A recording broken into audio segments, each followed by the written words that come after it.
La connaissance de Dieu change votre vision et votre ambition charnelle. Beaucoup de gens ont des visions, beaucoup de gens ont des ambitions. Mais quand on regarde une vision et une ambition purement charnelle, et ils veulent que Dieu accomplisse leur vision, dit ma vision. Dieu ne vient pas accomplir notre vision, Dieu ne vient pas accomplir notre ambition, Dieu vient accomplir ce qu'il a prévu pour nous, les œuvres qu'il a préparées d'avance pour nous. Oui, par ta force normale, tu peux accomplir ta vision personnelle. Mais je l'ai dit, la vision personnelle venant de l'arbre de la connaissance du bien et du mal est limitée et toujours limitée. Il y a beaucoup de gens qui ont réalisé leur vision personnelle, mais quand vous les regardez aujourd'hui, ils sont des numéros matricules. Dès qu'on comprend le régime de la grâce, la vision et l'ambition que Dieu a pour nous devient facile à bien saisir. Quand je dis ça, certains ne comprennent pas. Je pose une question. Toi, toute ton ambition, c'est d'être ministre. Tu vas être ministre maximum 3 ans, 5 ans.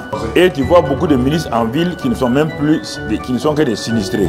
Si c'est ça ton ambition seulement, 15 jours qu'on m'appelle monsieur le ministre, madame le ministre, c'est une ambition charnelle. Parce que dans ça même, tu seras pris dans des pièges qui peuvent te conduire à la prison et qui peuvent détruire ta renommée. Si ton ambition est simplement d'être un jour un professeur agrégé en mathématiques, tu vas arriver. Mais tu verras, quand tu vas arriver, 2 jours seulement, toute la joie est perdue. Parce que les problèmes réels qui sont autour de toi ne peuvent pas te donner la joie. Quand je parle de ces choses-là, si ton ambition est devenue riche, tu vas avoir l'argent. C'est en ce moment que les problèmes concernant l'argent vont se multiplier et tu ne pourras pas contrôler. Et tu seras le plus corrompu du monde.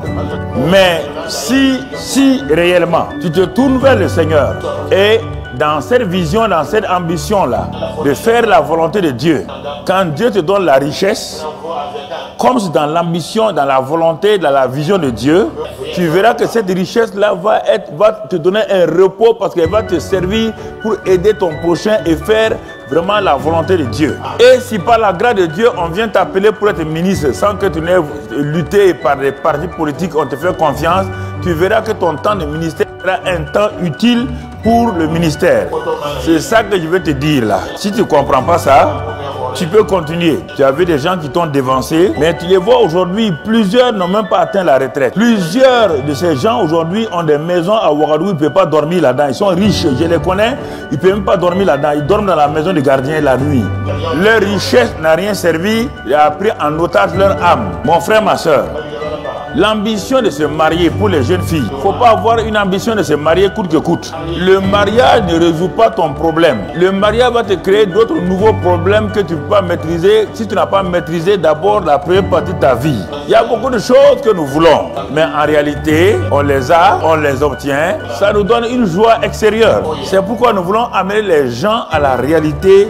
Donc, de la grâce de Dieu d'abord. Quand vous comprenez cela, le reste là n'est pas un problème. On est dans une période là très difficile, les gens ne savent pas. Écoutez, en un an, regardez le monde. Regardez, en un an, comment le monde a changé. Bouleversé totalement. La connaissance de Dieu est la chose principale. Il dit, venez, connaissons-le. Cherchons à le connaître. Mettons tout notre effort à connaître Dieu, nos pensées, la manière dont tu mets tes pensées à chercher de l'argent. Si tu mets toutes tes pensées à chercher Dieu, il y a longtemps, tu seras quelqu'un de bien.